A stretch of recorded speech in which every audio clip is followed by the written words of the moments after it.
Jubilee సడ్డా ఏ బిడ్డా ఇది నా అడ్డా. मुसलमान का मतलब कांग्रेस, कांग्रेस का मतलब मुसलमान. ఆ టోపీ పెట్టుకొని ఓట్లు అడిగే రోజొస్తే నా తల నరుకుంటే చెప్పండి టోపీ పెట్టుకున్నాను.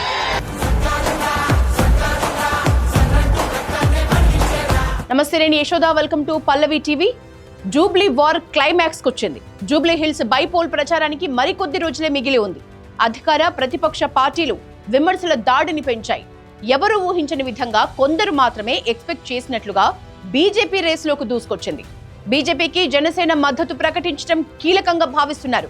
పవన్ కళ్యాణ్ ప్రచారానికి వస్తే ఈక్వేషన్స్ మొత్తం మారిపోతాయని టాక్ బలంగా ఉంది. జీహెచ్ఎంసీ ఎన్నికలకు సెమీస్ గా భావిస్తున్న జూబ్లీ హిల్స్ బైపోల్లో కాంగ్రెస్ బీఆర్ఎస్ లకు షాక్ ఇస్తూ కమల దళం జోరు చూపిస్తోంది. నవంబర్ 9వ తేదీ సాయంత్రం 5 గంటలకు ఉప ఎన్నిక ప్రచారానికి తెరపడనుంది. పోలింగ్ 11వ తేదీన జరగనుంది. అధికార కాంగ్రెస్, ప్రతిపక్ష బీఆర్ఎస్, బీజేపీ నేతలు పోటాపోటీగా ప్రచారం చేస్తున్నారు. సైలెంట్ గా పావులు కదుపుతూ దిమ్మ తిరిగే షాక్ ఇచ్చేందుకు కమలం పార్టీ సర్వశక్తులు ఒడ్డుతోంది. ముందే చెప్పినట్లు జూబ్లీ హిల్స్ లో బీజేపీ కార్పెట్ బాంబింగ్ చేస్తోంది. కేంద్ర మంత్రులు కిషన్ రెడ్డి, బండి సంజయ్ ముందుండి పార్టీ ప్రచారాన్ని నడిపిస్తున్నారు. స్టార్ క్యాంపెయినర్లు, ఎంపీలు, ఎమ్మెల్యేలు, ఎమ్మెల్సీలు, యూత్ లీడర్లు అందరూ జూబ్లీ హిల్స్ లో గడప గడపను తడుతున్నారు. బీజేపీ గెలిస్తే జూబ్లీ హిల్స్ లో చేయబోయే అభివృద్ధిని ప్రతి ఓటర్కి వివరిస్తున్నారు. సీఎం రేవంత్ రెడ్డి, హరీష్ రావు, బండి సంజయ్ సహా అన్ని పార్టీల కీలక నేతలు జూబ్లీ హిల్స్ ప్రచారంలోకి వచ్చేశారు. తమదైన శైలిలో ఫినిషింగ్ టచ్ చేస్తున్నారు. 2 వారాల కిందట బీజేపీ అభ్యర్థి లంకల దీపక్ రెడ్డి నామినేషన్ సందర్భంగా జూబ్లీ హిల్స్ ప్రచారంలో మజ్లిస్, కాంగ్రెస్ దోస్తీపై విమర్శలు చేసి అగ్గిరాజేశారు బండి సంజయ్. కొంత గ్యాప్ ఇచ్చినప్పటికీ తనదైన శైలిలో బోరబండ సభతో బీజేపీ ప్రచారానికి మరింత ఊపు తెచ్చారు. బోరబండలో తన సభకు ఈసీ పర్మిషన్ ఇచ్చినా పోలీసులు ఎందుకు ఆపుతున్నారంటూ సర్కారును డిఫెన్స్ లో పడేశారు బండి సంజయ్. అటు కేటీఆర్ కు తనదైన శైలిలో కౌంటర్ ఇచ్చారు. ఖబరస్థాన్ కి స్థలం కేటాయింపును సమర్థించిన కేటీఆర్ పెద్దమ్మ గుడి నిర్మించాలన్న జనం డిమాండ్ను వెటకారం చేస్తూ మాట్లాడటాన్ని బండి సంజయ్ తీవ్రంగా తప్పుపట్టారు. పాకిస్తాన్ కి సపోర్టుగా సీఎం రేవంత్ చేసిన వ్యాఖ్యలపైన తీవ్ర స్థాయిలో ఫైర్ అయ్యారు బండి సంజయ్. ఇలా ఎంఏ పార్టీ ఇలా తోబుట్టుతుందన్న. ఇలా ఎంఏ పార్టీ ఏమంటుంది? అన్న వేడు అన్న కాంగ్రెస్ పార్టీ అట, తమ్ముడేమో బీఆర్ఎస్ పార్టీ అట.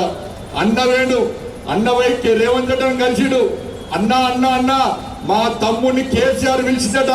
200 కోట్లు ఇస్తానన్న బీఆర్ఎస్ పార్టీ సపోర్ట్ చేస్తే మరి నువ్వేమి ఇస్తావన్నంటే నేను దోశ కవడిస్తా అని చెప్పి అన్న వైకి రేవంత్ రెడ్డి సంకలనం వచ్చిడు. ఇక తమ్ముడు కేసీఆర్ దగ్గరికి పోయాడు.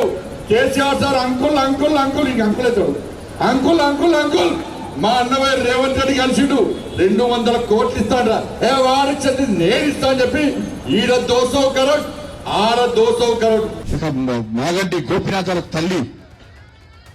తల్లి వీడియో చూసారా? ఇలా వాళ్ళ తల్లి వచ్చి చెప్తున్నది కదా, నా కొడుకు చావుకు కారణం ఎవరు? కేటీఆర్ అట.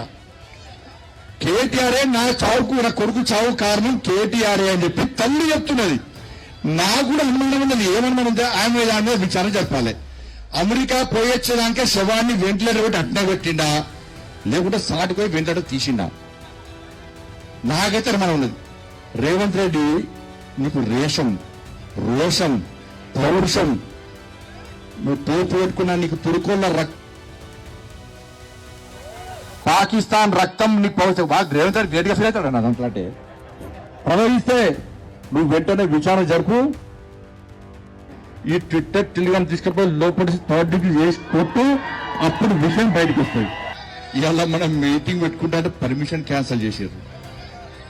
మీటింగ్ పెట్టుకోదట, ఇచ్చిండ్రు క్యాన్సిల్ చేసారు, ఇచ్చిండ్రు క్యాన్సిల్ చేశారు. నేను చెప్పిన నీ పర్మిషన్ తీసుకొని సంకలం పెట్టుకో, ఇంకెక్కడైనా పెట్టుకో. అరే పాత బస్తీకి పోయి భాగ్యలక్ష్మి గుడి దగ్గర మీటింగ్ పెట్టిన పార్టీ భారతీయ జనతా పార్టీ. బోరబండ మాది, జూబ్లీహిల్స్ మాది. పక్కా వస్తా, వచ్చి తింటా. నీ పర్మిషన్లు గిర్మిషన్లు జంటనై భారత్ మాతాకి జై, జై శ్రీరామాని గర్జిస్తాం, గాంధిస్తాం. ఈ జూబ్లీహిల్స్ గడ్డ మీద ఆ కాషాపు జెండాను రెప్పరెప్పలు ఆలిస్తామని చెప్పి వచ్చినా మీకు ఏం నొప్పని నాకు అర్థం కాలే. కాంగ్రెస్ వాళ్ళకు భయం ఏంటంటే అలా తురుకోలకు జోకులు మొదలుపెట్టిరన్న, టోపీ పెట్టుకుని మొదలుపెట్టారు, పాకిస్తాన్ అని జోకులు మొదలు పెట్టారు. నాకు గుర్తొస్తున్నా, ఎందుకంటే నాకైతే అనవట్లేదన్న. అన్న, నేను నా ధర్మాన్ని కాపాడుతున్నా, హిందూ సమాజాన్ని సంఘటితం చేయడానికి కష్టపడుతున్నా, హిందూ ఓట్ బ్యాంక్ తయారు చేయడానికి కష్టపడుతున్నా, ఇంకో మతాన్ని కించపరచానా. ఆ టోపీ పెట్టుకొని ఓట్లు అడిగే రోజు వస్తే నా తల నరుక్కుంటా చెప్పండి టోపీ పెట్టుకున్నాను. కమలం ఎంపీలు తమదైన శైలిలో పంచ్ డైలాగులు విసురుతూనే ఒక్క ఛాన్స్ ఇస్తే దీపక్ రెడ్డి జూబ్లీహిల్స్ స్లమ్ ఏరియాల్లో మార్పు చూపిస్తారని హామీ ఇస్తున్నారు. మంత్రి వివేక్ సారథ్యంలో జూబ్లీహిల్స్ కాంగ్రెస్ ఎన్నికల ప్రచారం జోరందుకుంది. మొదట్లో జోరు తగ్గిన కాంగ్రెస్ లో సీఎం రేవంత్ రాకతో కొంత హుషారు కనిపిస్తోంది. అయితే ముస్లిం ఓట్లకు గాలం వేసేందుకు సీఎం రేవంత్ చేస్తున్న ప్రకటనలపై కొంత వ్యతిరేకత వ్యక్తమవుతోంది. పాకిస్తాన్కి భారత్ వెన్ను చూపించిందంటూ కేంద్రంపై సీఎం రేవంత్ చేసిన నిందలు కాంగ్రెస్ కు బూమరాంగ్ అవుతాయని విశ్లేషకులు భావిస్తున్నారు.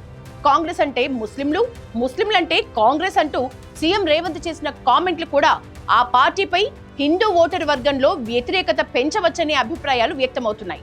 ఓట్ల కోసమే అజారుద్దీన్ కి మంత్రి పదవి ఇచ్చారన్న కిషన్ రెడ్డి వ్యాఖ్యలపై మండిపడ్డ రేవంత్ ఇది బీజేపీ అబ్బజాగిరా అంటూ చేసిన వ్యాఖ్యలపైన డిబేట్ టాకే వినిపిస్తోంది. तीसरे खिलाड़ी को जो हिंदुस्तान को जिताया वर्ल्ड कप में, उनको मैं मंत्री बनाया। भाई, माइनॉरिटी का मुसलमान भाइयों का हिस्सा अजहरुद्दीन साहब को हमने मंत्री बनाया। फिर किशन रेड्डी साहब को क्या तकलीफ हो रहा, पेट में क्या दर्द हो रहा? किशन रेड्डी साहब ने दरखास्त रखे गवर्नर साहब को, भाई अजहरुद्दीन को मंत्री नहीं बना देना, आप वक्त नहीं देना। मैं पूछना चाहता हूं शेखपेट से किशन रेड्डी साहब को, आपके बाप का जागीर जायदाद हम नहीं मांगा। मुसलमान का मतलब कांग्रेस, कांग्रेस का मतलब मुसलमान। BRS working president KTR BRS ప్రచారంలో కీలకంగా మారారు. తండ్రి మరణంతో సైలెంట్ అయిపోయిన హరీష్ రావు క్లైమాక్స్ లో గులాబీ టీంలో జాయిన్ అయ్యారు. మాగంటి సునీత, ఆయన కూతుళ్లు, కుటుంబ సభ్యులు సానుభూతి కోసం ప్రయత్నిస్తున్నారు. ఇప్పటికే సికింద్రాబాద్ కంటోన్మెంట్ సిట్టింగ్ స్థానం కోల్పోయిన బీఆర్ఎస్ జూబ్లీహిల్స్ ని ప్రతిష్టాత్మకంగా తీసుకుందని సమాచారం. చివరి 2 రోజులు తనదైన శైలిలో ఎన్నికల ప్రలోభ రాజకీయం నిర్వహించే ఛాన్స్ ఉందని విశ్లేషకులు భావిస్తున్నారు. విద్యార్థులకు చెప్పిండు 5 లక్షల విద్యా భరోసా కార్డు. కానీ ఇవాళ పరిస్థితి ఏందో తెలుసా మీకు? మొత్తం రాష్ట్రంలోని ఎంబీఏ కాలేజీలు, డిగ్రీ కాలేజీలు, ఎంసీఏ కాలేజీలు, ప్రొఫెషనల్ కాలేజీలు మొత్తం బంద్ పెట్టింది. ఎందుకు? అప్పుడెప్పుడో స్వర్గీయ డాక్టర్ వైఎస్ రాజశేఖర్ రెడ్డి గారు ప్రవేశపెట్టిన ఫీజు రీయింబర్స్మెంట్ పథకం ఇవాళ తుంగలో దొక్కుతున్నాడు రేవంత్ రెడ్డి. 10,000 కోట్లు ఇవాళ ఆ విద్యా సంస్థలకు బకాయి పడ్డాడు. కట్టుమంటే కడతలేడు, కట్టుమంటే కడతలేడు.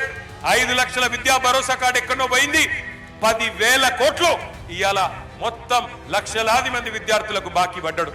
ఎస్సీ, ఎస్టీ, బీసీ, మైనారిటీ, అగ్రవర్ణాల్లో ఉండే పేద పిల్లలు చదువుకోవాలని చెప్పి ఆనాడు అప్పటి కాంగ్రెస్ ప్రభుత్వం రాజశేఖర రెడ్డి గారు స్కీమ్ పెడితే ఇప్పుడు వచ్చిన రేవంత్ రెడ్డి దాన్ని తుంగలో దొక్కుతున్నాడు.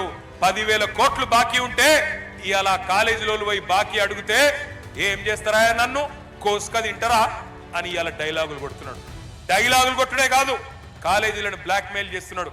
విజిలెన్స్ దాడులు చేపిస్తా, నీ మీద కాలేజీల మీద విజిలెన్స్ దాడులు చేపిస్తా, కాలేజీలు మూపిస్తా అని ఇవాళ బెదిరిస్తా ఉన్నాడు రేవంత్ రెడ్డి. 5 లక్షల భరోసా కార్డు ఎక్కడో పోయింది. కాలేజీలకు భరోసా లేదు, విద్యార్థులకు భరోసా లేదు, వాళ్ళ భవిష్యత్తుకు భరోసా లేదు. లక్షలాది మంది తల్లిదండ్రులకు ఇలా కంటి నిండా నిద్రలేని పరిస్థితి తెచ్చిండు రేవంత్ రెడ్డి. అటు సీఎం రేవంత్, ఇటు కేటీఆర్ తమ ప్రచారంలో బీజేపీనే ఎక్కువగా ఫోకస్ చేస్తున్నారు. ఈ ఇద్దరు బీజేపీని, మోడీని, రాష్ట్ర బీజేపీ నేతల్ని టార్గెట్ చేయటం మొదలు పెట్టారు.